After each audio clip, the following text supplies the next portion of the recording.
Hello, I'm JC Callaway, and this is my Who Is cell phone conversation. Hey, my brother. Hey, Noel, how you doing? You okay, man? All right. It was good talking to you. I just wanted to find out some information from you and find out about your experience and your journey in the world of music that led up to you being the director of the SUN RA Orchestra. Okay. Yeah, where were you born at? I was born in Baltimore, Maryland. And what year was that? 1956. 1956. Now, when did you start playing music? Did you start as a child, or was it something that you picked up a little later? Well, well, I had I couldn't talk till I was 12. I had a very bad stutter. I was a stutterer, and so I really couldn't engage in conversation. And until I was 12 years old, when I started playing saxophone, they gave me a clarinet. Uh, in the summer of the fifth grade, I played clarinet, and then went to alto saxophone in the sixth grade, and switched to baritone in the seventh grade. But that was when I started talking. Oh, okay. Now, who was they? Was that a school or Yeah, yeah. Educational system, PS 123 in Jamaica, Queens, in New York. in Jamaica, Queens? So that obviously back then they had Music music program. They're very good, program. Okay. very good music program. Yeah. Uh, was there anyone in particular that you found out later on that went to that same program that you did that it was in that became a Um, jazz pro? okay. Early on, I was a member of the Burrowide band, and I found out years later that Johnny Spompanato of NRBQ was also in that same band, but we didn't know each other. I think it was he was playing either the band or the orchestra. He must have been in the orchestra. I was in the bands at the same time, but we didn't know it. We didn't know each other at the time. Um, the Burrowide band rehearsed in Forest Hills, and that's where they take the best students of the borough. And there was all the borough-wide, and then it was all city. So that's one person that I knew was in the borough-wide band. Who were your early influences once you started uh, learning the instrument? Was there someone who influenced you deeply, and where you Uh, gravitated to their style? uh, Very much so. Well, my best friend was a guitar player. He was doing stuff that Prince and Rick James and stuff was doing. He was doing that. It was like 10 years before they was on the scene. He was coming out of Hendrix style. Um, Jonathan Grant. His father, George Arnold Grant, was the musical director for the Masonic Band at 155th Street in Harlem, even though he lived in Jamaica, Queens. Um, at that time, a lot of the jazz musicians moved from Harlem to Queens. Um, and he had a band called the Jolly Gents. So by the time I was 14, he had me playing third alto underneath a cat. Excuse me. He looked and sounded just like Johnny Hodges. His name was Dennis Brooks. And so I played alto under him. The first saxophone player I heard was Johnny Hodges because my family had an album called Blue Hodge. So a family that raised me, the Neros, my older brother, Robert Neal, he had a incredible record collection. He had Wes Montgomery, Miriam Makeba. uh, Harry Belafonte, Count Basie, um, and Blue Hodge. So I learned all of the Johnny Hodges solos on the Blue Hodge album. When I was 14, I could play all those solos. So I'm playing third alto in the Jolly Gents, and then there was a lot of big bands back then. Cats who would with the big bands, and but they were in retirement and stuff, and they would just they would just get together and play. Um, we had arrangements and stuff. So I played with the Jolly Gents. I played with several big bands in Jamaica, Queens, while I was still going to school. So, based on the big bands, were there a particular type of jazz style that you played? Like I said, I come up listening to Johnny Hodges and Count Basie. Um, uh, so he was my earliest influence. Then, of course, when I heard Charlie Parker, that was it. About by the time I was 16, I heard Charlie Parker, and I wanted to do Charlie Parker. So I'm listening to Bird then. But but uh, but I had Hodges really ingrained in my playing for a long time. You know. So, what's the major difference between Hodges and Bird? Is one bebop and the other one is what? Okay, there were four great alto players: Willie Smith, Benny Carter, Johnny Hodges, and then Charlie Parker. Charlie Parker Bird was the one who changed the definition of alto saxophone playing in jazz. But up till then, the up until Bird, the preeminent players were Willie Smith, who played with Jimmy Lunsford, Johnny Hodges, who played with Duke Ellington, and Benny Carter, who played with everybody. Benny Carter played with Fletcher Henderson, come out of Fletcher Henderson, and played with the CBS band and all that, and did a lot of arranging, composing. So those were and their styles were Hodges, Willie Smith. Hodges was very pyrotechnical, brilliant player. Had a more gritty sound, almost like Coleman Hawkins on alto. Johnny Hodges had a very smooth lyrical sound, rooted in the blues, of course. And Benny Carter was uh, he was just all around fantastic musician. Also played trumpet. I can't really describe his styles. You just gotta listen to him. But Bird, um, one distinct characteristic of Bird that he played with very little vibrato, and most players at the time used a very pronounced vibrato. Um, that was a major difference in Bird sound. How would you describe your individual style today? I don't know. I don't know. I'm influenced by all of them. Uh, uh, I'm influenced by everybody. Uh, I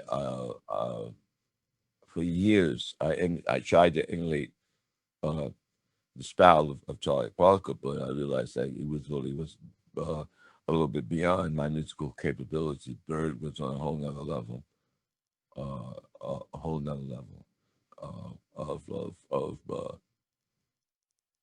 of his understanding of music and his interpretation of music. Uh, um, Probably the greatest improviser that ever lived. What was your practice regimen? How did you practice? I really didn't learn how to practice. As I look back in my background, I was never taught practice techniques. I was never taught how to practice. I never had that type of training. Even as I studied under Maconda McIntyre, he had a system, and I learned his system. I practiced under his system, but the techniques on the extremely classical bass techniques of practicing that horn players have. I didn't have that type of background. Um, the fundamentals I learned the fundamentals of playing at being going to Jazzmobile in Harlem on every Saturday. That they had the first jazz program, the first education program was Jazzmobile, and that was and I went there as a young teenager. Even before I studied at Old Westbury under McCondra Ken McIntyre, who was a compatriot of Eric Dolphy. Ken's first album was Eric Dolphy introduces Ken McIntyre. He was a multi-instrumentalist, played also flute, bass clarinet, bassoon, oboe, and bass clarinet. Um, Played like Dolphy, but so more instrumental, and he had a particular system. Uh, uh, but his system has that it but and so I did use his practice techniques. But but basic musical fundamentals I learned at jazz with him. You give me like a report or recall on your practicing a day when you would get up and then you started to I don't work remember. on. I don't remember. I don't remember. It's too long ago because it changed from time to time. Um, uh, my regiment of practice was scales and chords. Ken had a method book. I used to do Ken McIntyre's method book. Um, I studied try to play Charlie Parker solos.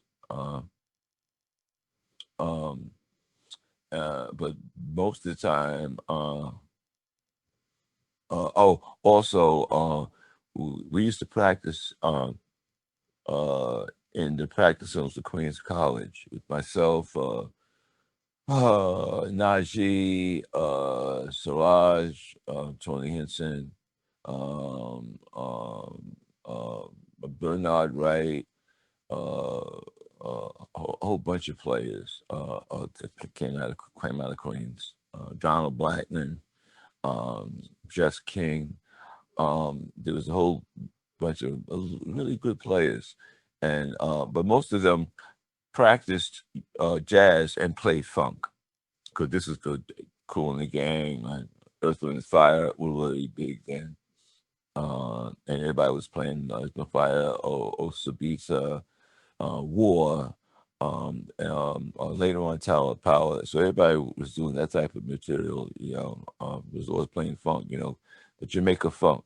All those cats, or most of them practiced in the rehearsal rooms at Queens College. Um, I was the one that I wanted to be Charlie Parker, so I practiced, practice jazz with one of the play jazz. They all practice jazz and play funk. Yeah, okay. Even though they were brilliant, A lot of them were brilliant musicians. Tom Brown, Right. yeah, Right. Jamaica Funk was probably one of the most popular horn songs, pop songs ever. Pop funk, yeah. it crossed over really well. Which one, fucking for Jamaica or the Creative Funk? Creative Funk was the band. Yeah, both of them. Yeah, we all grew up. Or Marcus Miller, we all grew up playing together. Oh, okay. Marcus went on to play with Miles, and then basically I'll tell anybody that all he did was put Jamaica Funk behind Miles. That was Jamaica Funk. So did you did you play in a lot of bands, or did you just come on and kind of join I in? played with anybody. I played with everybody. Back then, there was a club called the Village Door. It had jazz 7 nights. We had a brilliant instruction. Hank Edmonds played, of course, between Teddy Wilson and Nat King Cole. A Baby Sweets, Walter Perkins was on drums, and Roy Buchanan was on bass. and that rhythm section, and everybody in Jamaica, Queens went there, we honed our craft there, learned our standards and standard tunes and stuff like that, and tried them out the village store. That was our cutting edge jams, the nightly music at the village store, and they always welcome musicians to sit in anytime. And if you wouldn't play them like they told you, Now, yeah. did you at any time lead a band yourself? I was a member of a funk band. I didn't lead a band until I graduated from university. I started trying to put together bands to practice my material. But formally, I didn't really create a band until until 2000, because once I joined Sun Ra in 1979, and I ain't had no time for no band. I had no time to do nothing, but play with Sun Ra. But I played with other groups too. I played with Felino Clark. I did a very short stint with Jack McDuff. Um, uh, um, I was sitting with everybody, with Bill Doggett, uh, uh, uh, Freddie Drew, Nat Jupe's brother, and I was hanging in Harlem, and we made the sessions, and and late at night, everybody, it was organ trio jazz. I played organ trio jazz in Harlem for years since I was a teenager. What what university did you go to? I went to State University at Old Westbury, where Maconda McIntyre taught at. And then there, I got my degree in music then, music of the African American tradition with my major. When did you meet Sun Ra? Um, okay, I saw Sunrise at the Beacon Theater. Ken McIntyre had and Dr. McIntyre had McCarter, as we all knew him.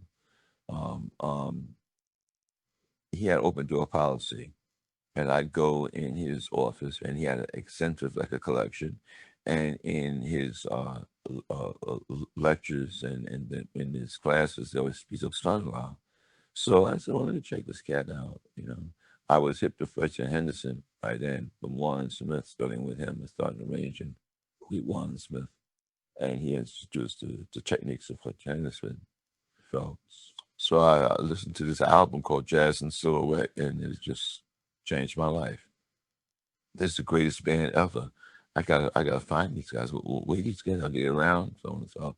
It just happened that an upperclassman was happened to be working with son-in-law Craig Harris, the trombonist, and I let Craig and them know that, hey man, I want to do a son-in-law. I want to do a son-in-law. So they invited me to the Beacon, and I got to experience the band, son-in-law. I got to see him. And I'm like, this is the Pharaoh.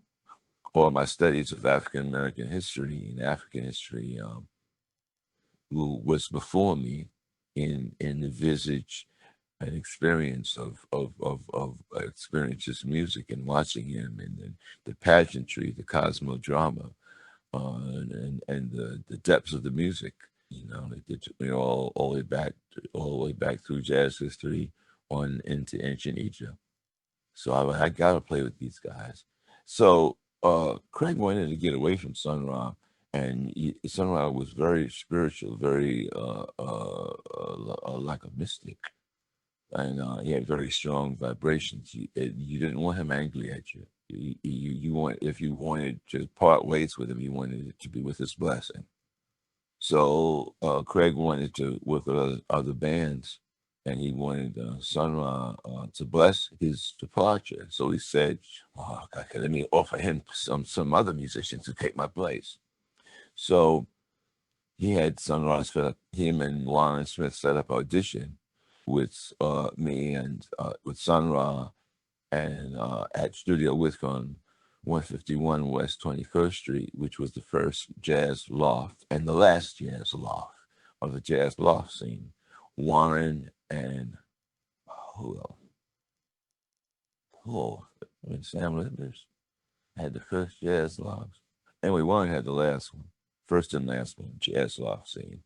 Anyway, son-in-law came there, sat at the piano, and me, myself, Kenny Williams, and Henry Mitchell, uh, that their son-in-law sat there and played Cherokee, and we tried to play along with him. They did good. I had a hard time. I'm trying to play my Charlie Parker stuff, and the son-in-law kept changing the chords. It was, it was wow. I didn't think I did very well at all. So, the son-in-law said, I work for the creator, and this is a creator's band. So if you want to work with me, if you want money, fame, or fortune, you don't want to work with this band. You don't want to work with me. I work for the creator. Then he said it again. If you want money, fame, or fortune, this is not the band for you.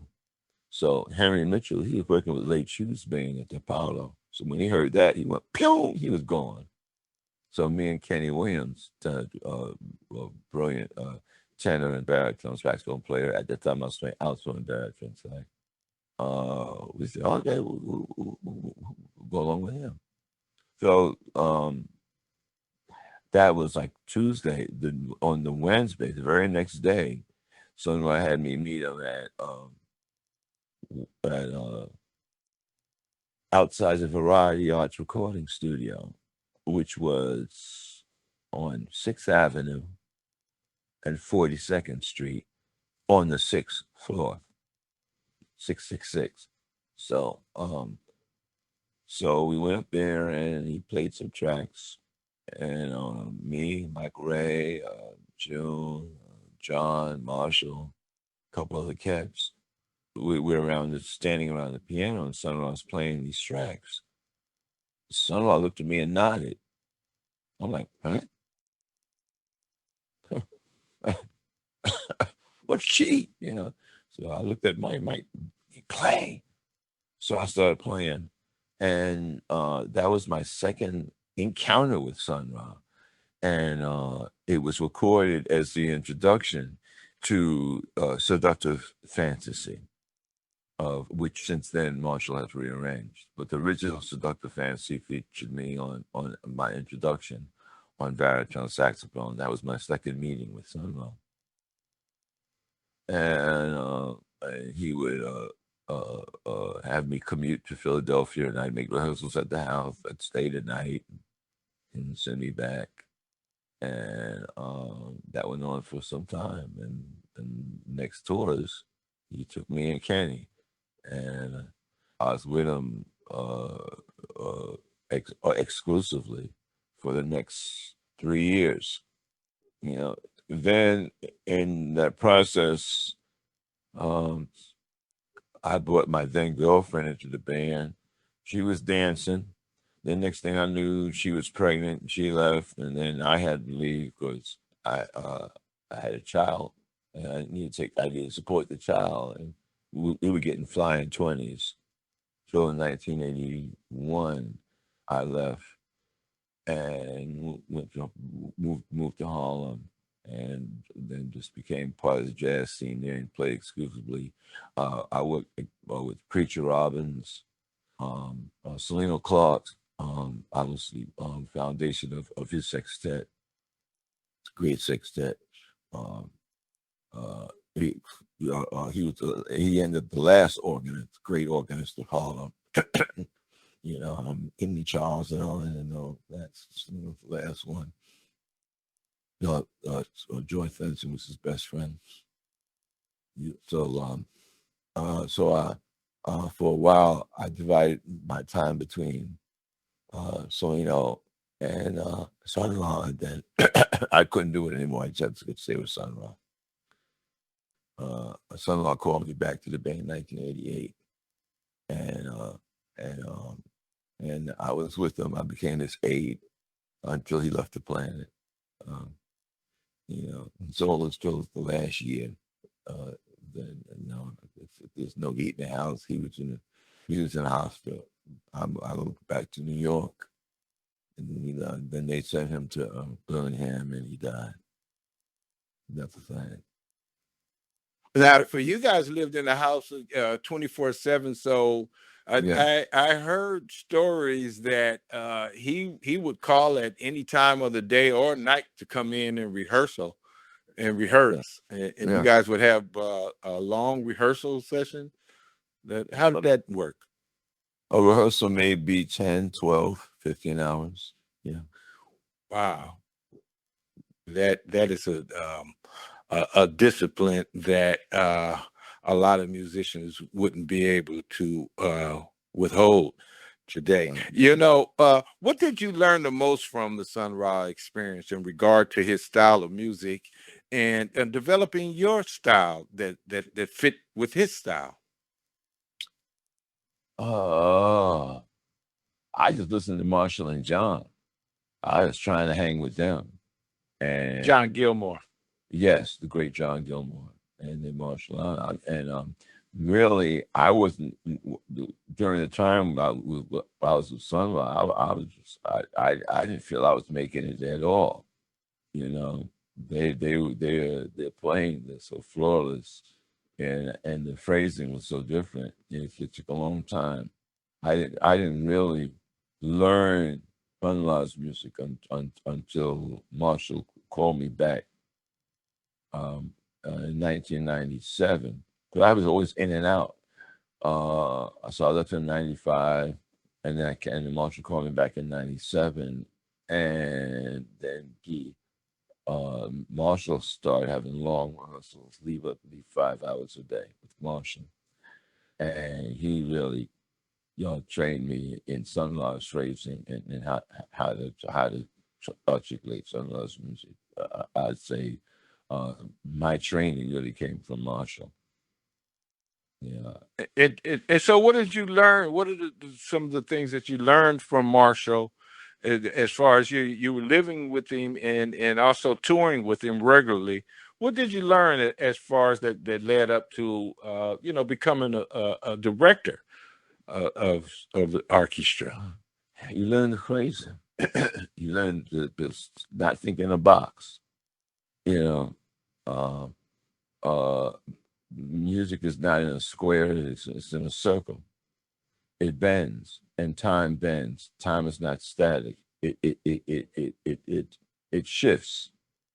You learn to understand rhythmic shift, just like classical musicians learn harmonic rhythm, um, or what Barry Harris to call it.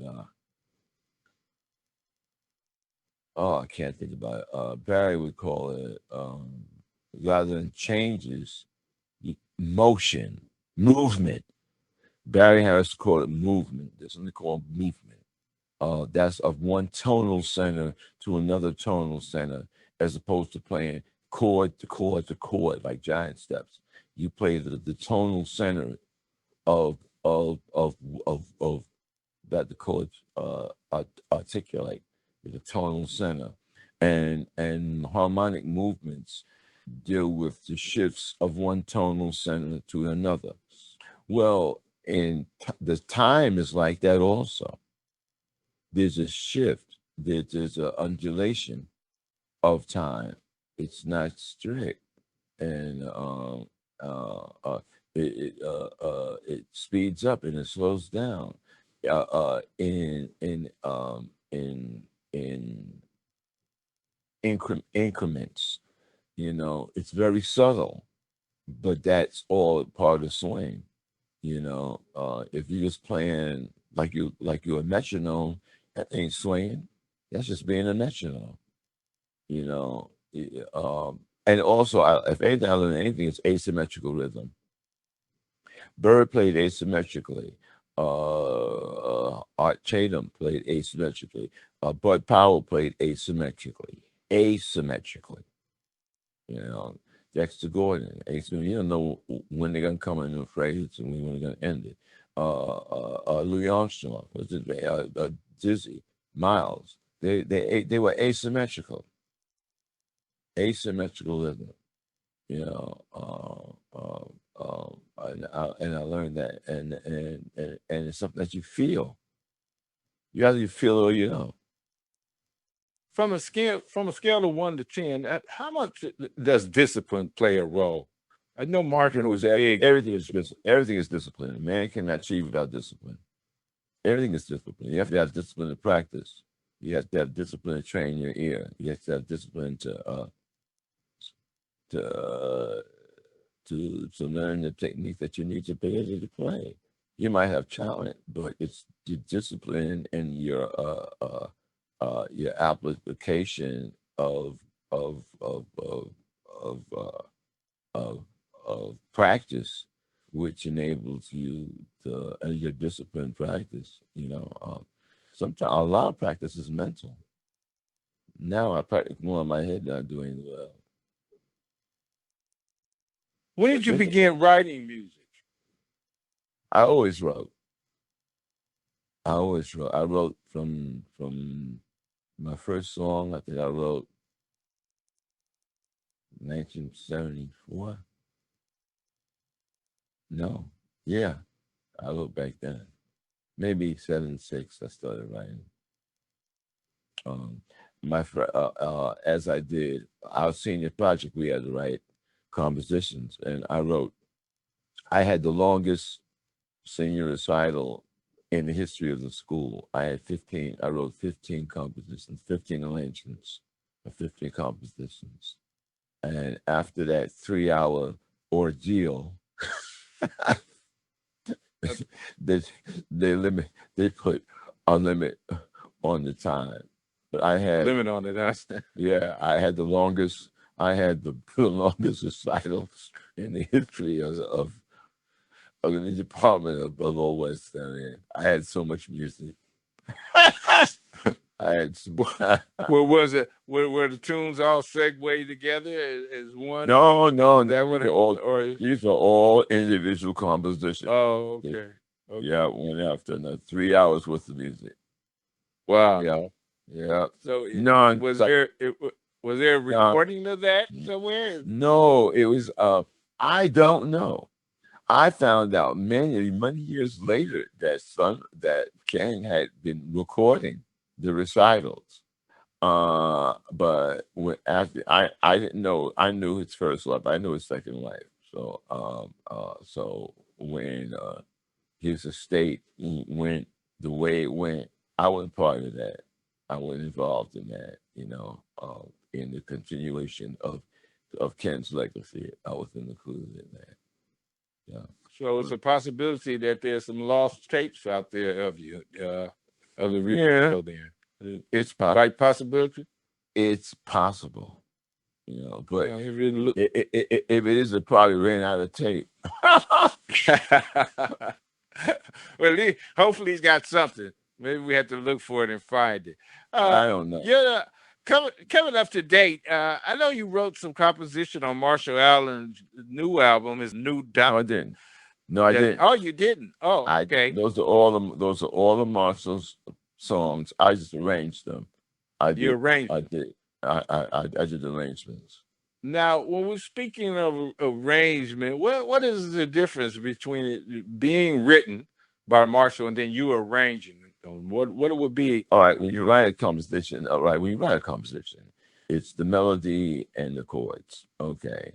And now who's gonna play what? Who's gonna play the melody? So okay, the flute is gonna play this part, sax is gonna play this part. That's part of the arrangement. Oh, that's orchestration of what instrument plays what notes. The arrangement also has to deal with if you're gonna harmonize certain parts, or are you gonna have a drum interlude? Who's going to open up, so that's the arrangement of how the song is going to be played. How would you let me say what kind of vibe was created with this album? Because I noticed that the album actually had a nice flow to it. It's easy to listen to. It didn't have a whole lot of notes playing to it, but it had a nice syncopation to it, in my opinion. What was it that you were trying to create with the arrangement? Feel. Well, I selected the song, and I just wanted to show a different side of Marshall, and I wanted to show the breadth of his compositional skills. So you got an African type number as in Beaumont. You got ballad. You got upper guard composition, Sunny Stance. So you got different stylistic nuances of Marshall's composition and style. And that's compared to what? You said the other side of Marshall, and compared to what's the other side? The avant-garde. Oh, the avant-garde. Yeah, of course. Yeah. Which avant-garde is exactly what is it? Is that more improvisational or what? What Yes, is the avant-garde? more improvisational. Avant-garde is basically spontaneous improvisation. Okay. What does it take to be an effective touring band leader? Now that you're the director of the Sun Ra Orchestra.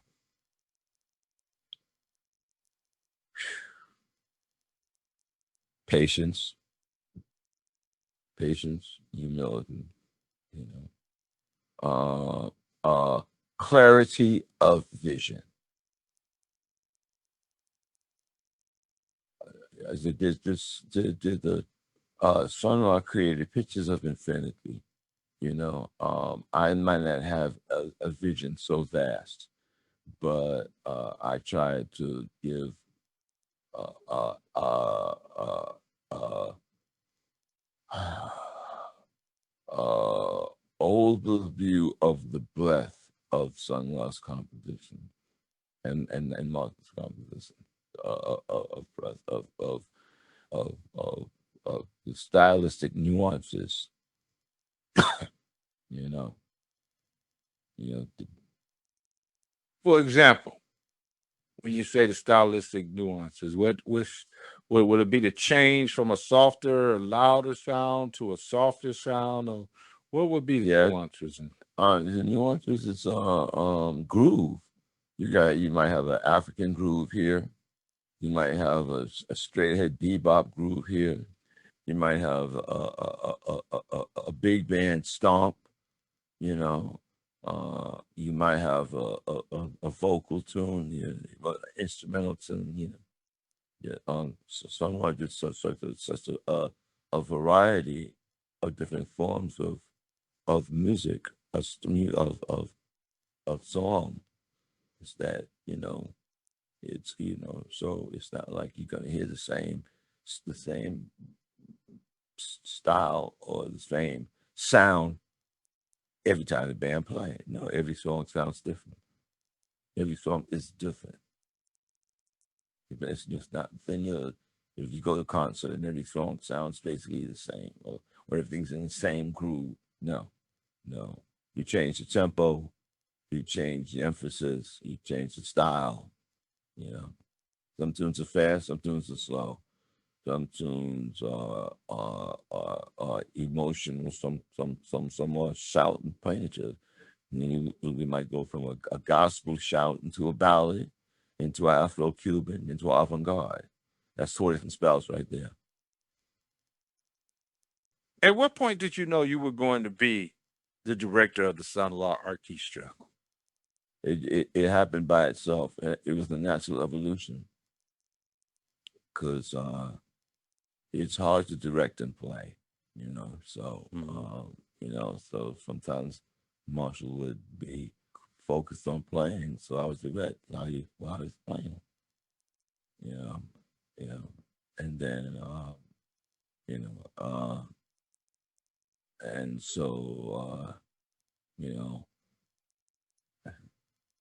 it was a natural revolution. So, what type of audiences are demographically are attending and attracted to the shows? As well, older and the new generation coming in, or is it basically We ones that have been? we're working on our third and fourth generation. There's people who first heard the band in the 50s. Those people are still here. Uh, and or they send their grandkids or even great grandkids, are getting hip to the music. Yeah, I heard this when I was a baby, my grandfather told me come check it all out, sometimes just like that, but a lot of young people are discovering the music now. The music is, I don't know, so ahead of its time. The sounds that are familiar to people now are the sounds that somehow was doing 50 years ago, and people thought it was out. Now it's natural. Now it's people taking sounds for granted. You know, Well, what kind of showmanship do you bring that you think that you bring to as the leader? We know how charismatic Sun Ra was. What is it that Noel Scott brings as far as I just bring myself. the charisma? I bring myself, and I bring what I learned from Sonny and watching. You know, first of all, you like we're trying to create pictures and conformity. You know, uh, do something that gives people some spirit, enlivens their spirit, gladdens their heart. You know, so first thing you want to do, you want to give people something to think about, another way of thinking about the destiny. Sonny said, "You're going the right road, going the wrong direction." So, well, what direction should we go? Well, the space value, space 52 space goes. There's not one way of thinking. There's other way. Somebody else's idea of somebody else's world is not my idea of things as they are. Somebody else's idea of things to come may not be the only way to vision the future. And that's what I'm talking about. There's a destiny that society has planned for people, for different communities, uh, and that destiny, or that pigeonhole or whatever, or that idea of what your role in society or in life is not necessarily what your role is. No one can define what your role in life is but you. You know, now they might try to convince you that of the limitations, because of the way you look or the way you think or the way you believe. But no, your potential is unlimited. The potential of your mind and of your spirit is unlimited. You know, so the things that they said were impossible 50 years ago are taken for granted now. Something as simple as a cell phone. Those of us who are older, people have a phone was a dial up. It was a dial, you dialed up and a dial tone. Now you got cell phones, you got you can watch TV and movies on your phone. You don't have to go to the library, you can go to Google and pull it right up. So the quickness of information, of communication, those things were all, at one time, all that stuff was impossible. So the possibilities that man has, the possibilities that are within a person's grasp are infinite. Are infinite. Nothing is impossible. You know. And if you look at TV and they be telling me, tell you, you know, people think that time travel is impossible. Is it so impossible? Why are there so many movies and shows about time travel? There are other worlds they have not told you of. There are other things going on this planet they have not told you of. There's all kinds of things. The films about aliens being here. How many shows, how many movies are there about aliens? So how can you limit yourself to the inane, the ridiculous idea that there's no aliens? You know, you know, and or allow yourself to be tricked into thinking that they're not amongst us. You know, so all these things are some things the son-in-law was talking about, and he was talking about that. They thought he was crazy. But now it's common conversations. There's all kinds of forums and university lectures and scientific studies and investigations into everything that someone was talking about 50 years ago. So it's like just consider that there is so much more that we don't know compared to what we know. So to think that you know something is to really limit yourself. It's rather to understand it to so much that you don't know, and just keep seeking enlightenment, seek knowledge, seek information, and your spirit knows everything. With action, everything you need to know, your spirit knows. So in terms of what as I try to let the spirit lead the band, and for that you got to you got to deflate your ego, you got to put that aside, and listen to what your spirit says. For your spirit is never wrong if you listen to your spirit. Later for your mind. Your mind is manipulated. It's manipulated by yourself. It's manipulated by your orientation. It's manipulated by your emotions. Your spirit is not manipulated by any of those things. Your spirit is a direct conduit to the creator. God says the creator's thing. So it's just a question of letting uh, the creator direct it, then the inspiration you spirit, you know, and is that's a discipline, you know, to cool out your mind, to cool out your particular idea of things. Because I have ideas about how I see things, and then sometimes I just gotta say, wait a minute, you know, then just the spirit says do this, you know, and I just do what my spirit says. I try, I try to tune into my spirit and let my spirit do that, as opposed to what I think. Oh, I think that we should ours. Forget about what I think. Mm, My thinking isn't so great, but my spirit contains the greatness of the Almighty. You have any solo projects coming up that you're working on that we can look Several, forward to hearing? several, but I am loath to mention them because sometimes you can curse something Mm. by putting it into the air prematurely. Um, there's some things in the work. There's some people interrupting what I'm about, what I'm doing. They feel that it's of worth, and so I'm gonna let them go. All right, well, you think that's something to offer? All right, well, I'm available. So, but my first commitment was the orchestra. Okay. Well, I'm one of those that would like to learn from you and hopefully get myself together enough to do something with you, maybe have a residence with you, attend a residence with you or something. But yeah, I really appreciate your time and you sharing your knowledge.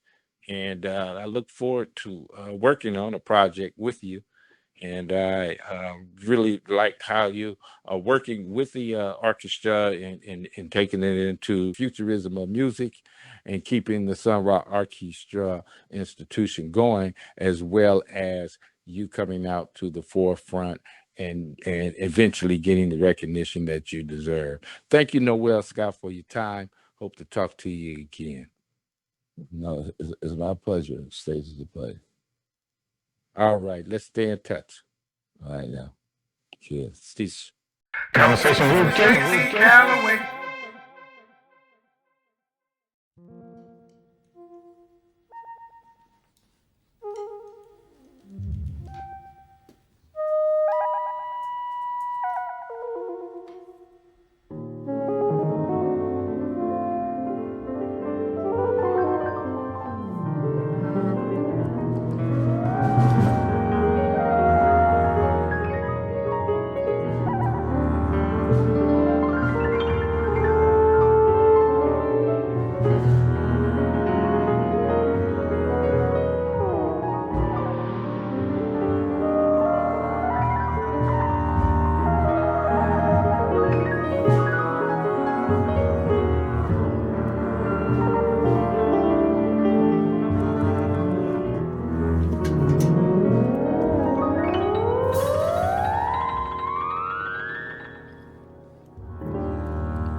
In this world of change, there's mystery.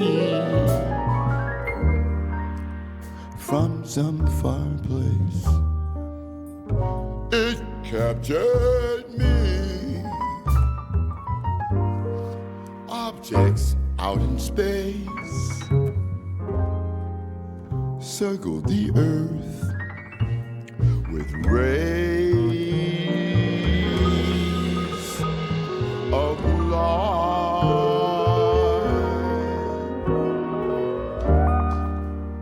It appeared to us once before,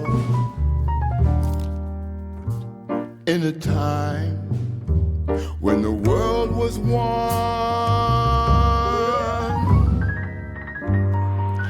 Now it has returned as it was once before, to show its face. Secret of time from the unknown, where the others who will come back because they know we all need a change for the better, so that this world can be celestial.